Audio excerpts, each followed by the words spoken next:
जय श्री कृष्णा। आज हम पढ़ेंगे श्रीमद् भगवत गीता जी का 10वां अध्याय। 9 अध्याय वो हमने पीछे पढ़ लिए हैं, जो हमारे चैनल पे हैं, आप जाके देख सकते हैं। आइए शुरू करते हैं।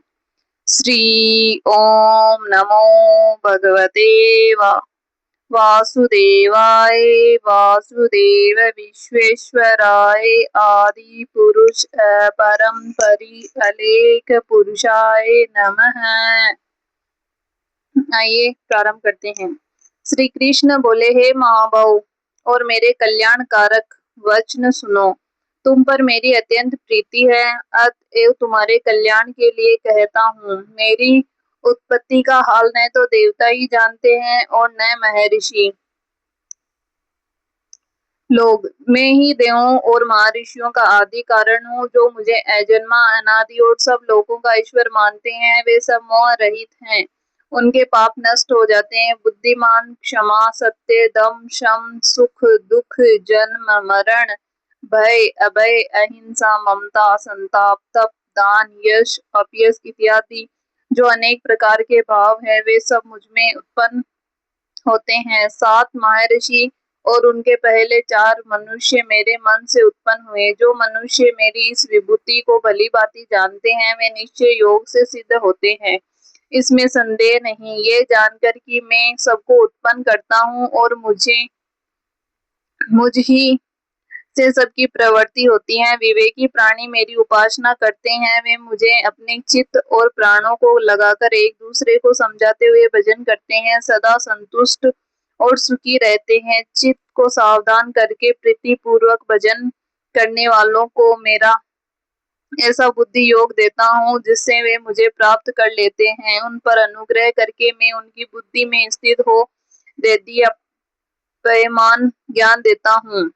अर्जुन ने कहा, आप परब्रह्म हो, परम धाम हो, परम मित्र, अचल और दिव्य पुरुष हो, आदिदेव हो, अजन्मा हो, सन्यासी हो। तुमको सब ऋषि, देव ऋषि, नारद, अमित, देवज्ञ और व्यास भी ऐसा कह गए हैं, और स्वयं में वे तुम भी कह रहे हो। हे केशव, जो तुमने मुझसे कहा है सो सब सत्य मानता हूँ। हे भगवान, देवता और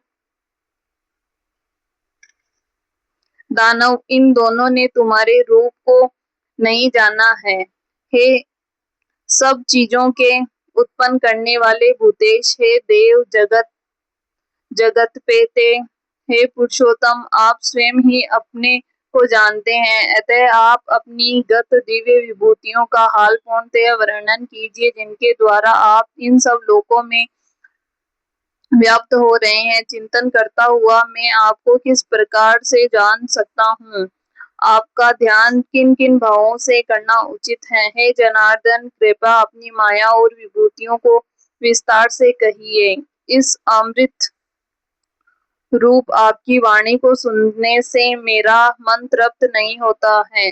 श्री कृष्ण जी बोले, मेरा विस्तार तो अनंत है। मैं भी मुख्य मुख्य विभूतियों को तुम्हें सुनाता हूँ। गुण केश्या समस्त भूतों के अंतःकरण में रहने वाली आत्मा मैं ही हूँ। मैं ही उनका आदि मध्य अंत हूँ। मैं ही आदित्यों में विष्णु, प्रकाशकों में अनेक किरणों से भूषित सूर्य, मरुदगणों में मारीच, नक्षत्र में चंद्रमा में ही हूँ। मैं वेदों में सामवेद, देवों में विष्णु, इंद्रियों में मन और घृतमात्र में चैतन्य में ही हूँ।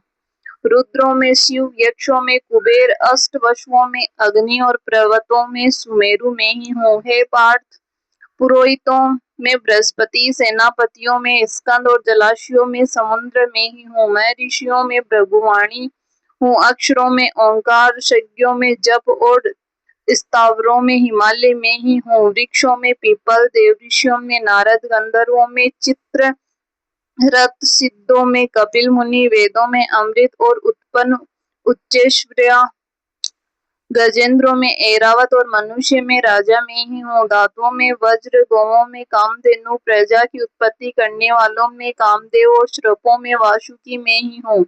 नागों में शेषनाग, जलचरों में वरुण, पितरों में अर्यमा और शासन करने वाला यमराज में ही हूँ। शुद्ध करने वालों में वायु, शस्त्र, धारियों में राम, नदियों में गंगा में ही हूँ। हे अर्जुन, मैं सब प्राणियों को आदि मध्य अंत विद्याओं और अध्यात्म विद्या और वाद विवादों में वाद में ही हूँ। अक्षरों में ओंकार, समासों में द्वंद्व, अक्षय कोक और चार मुख वाला ब्रह्मा में ही हूँ। सबको हरने वाली मृत्यु, भविष्य में होने वाले पदार्थों की उत्पत्ति, स्त्रियों में कीर्ति, लक्ष्मी, वाणी, स्मृति, मेधा, घृति और क्षमा में ही हूँ। शामदेव में ब्रह्मत शाम, छंदों में गायत्री, मासों में मार्गशीर्ष और ऋतुओं में बसंत में ही हूँ। यादवों में वासुदेव, पांडवों में अर्जुन, मुनियों में व्यास और कवियों में शुक्र में ही हूँ। दमन करने वालों में दंड, जय चाहने वालों में नीति, गुहा पदार्थ में मौन तथा ज्ञानियों में ज्ञान में ही हूँ। और हे अर्जुन, भूत भाव का जो बीज है वह भी मैं ही हूँ। मेरे अतिरिक्त चराचर भूत कुछ भी नहीं है। हे परंतप, मेरी दिव्य विभूतियों का अंत नहीं है। ये विभूतियों का विस्तार मैंने संक्षेप में कहा है। जो जो वस्तु ऐश्वर्यवान, शोभायमान और यशवान है, उन्हें मेरे ही तेज के अंश से उत्पन्न हुआ जानो। यही जानो कि मैं अपने एक ही अंश से इस संपूर्ण जगत में व्यापक हूँ। इसी के साथ में श्रीमद् भगवत गीता जी का 10वां अध्याय समाप्त होता है। आइए इसका महात्म्य पढ़ते हैं। श्री कृष्ण बोले, हे लक्ष्मी जी, एक समय कैलाश पर्वत पर शिव पार्वती बैठे थे। एक हंस उनके दर्शन को आया। वह हंस ब्रह्मा का वाहन था। ब्रह्मलोक से मानसरोवर को जाता था। उस सरोवर में सुंदर कमल के फूल थे। वह हंस एक कमल को लांघने लगा। उसकी परछाई कमल पर पड़ी तो वह हंस श्यामवर्ण हो आकाश से गिर पड़ा। तब उसी समय मार्ग में एक गण आया। हंस को गिरा देखकर गण ने कहा, हे स्वामी, वह हंस आपके दर्शन को आया था जो श्यामवर्ण होकर गिर पड़ा। गण मेरी आज्ञा से हंस को ले आया। मैंने पूछा, हे हंस, तू श्यामवर्ण क्यों हुआ? हंस ने कहा, मैं आपके दर्शनों को आ रहा था। मानसरोवर में कमल के फूल खिले थे, उनको लांघ कर आया। उससे मेरी देह श्यामवर्ण हो गई। मैं आकाश से गिर पड़ा। कारण मैं नहीं जानता। ये सुन शिवजी हंसे। तब आकाशवाणी हुई, हे शंभु जी, कमलिनी से पूछो, वह कहेगी। कमलिनी ने कहा, मैं पूर्व जन्म में पद्मावती नामक अप्सरा थी। उस समय एक ब्राह्मण गंगा किनारे स्नान कर गीता जी के 10वें अध्याय का पाठ किया करता था। उस दिन इंद्र का सिंहासन हिला। तब इंद्र ने मुझे आज्ञा दी थी कि तू जाकर उस ब्राह्मण की तपस्या भंग कर। आज्ञा पाकर मैं उस विप्र के पास गई। उस विप्र ने मुझे श्राप देकर कहा, अरे पापिनी, तू कमलिनी हो जा। उसी समय मैं कमलिनी हो गई। तभी से मैं गीता जी के 10वें अध्याय का पाठ करती हूँ। उसी से मेरा ये तेज है। मुझको लांघने वाला काला होकर अचेत हो जाता है। हंस ने पूछा कि मेरा ये श्यामवर्ण कैसे श्वेत होवे और तू इस कमल देह से छूटकर कैसे देवदेही पाए? तब कमलिनी बोली, जब कोई श्री गीता जी के 10वें अध्याय का पाठ सुनावेगा तब उद्धार होगा। तब एक ब्राह्मण ने सरोवर में स्नान कर गीता जी के 10वें अध्याय का पाठ किया और उसे हंस तथा कमलिनी ने सुना। तब उनका उद्धार हुआ। इसी के साथ में श्रीमद् भगवत गीता जी के 10वें अध्याय का महात्म्य समाप्त होता है। जय श्री कृष्णा। वीडियो को लाइक करें, चैनल को सब्सक्राइब करें और कमेंट में जय श्री कृष्णा जरूर लिखें। धन्यवाद।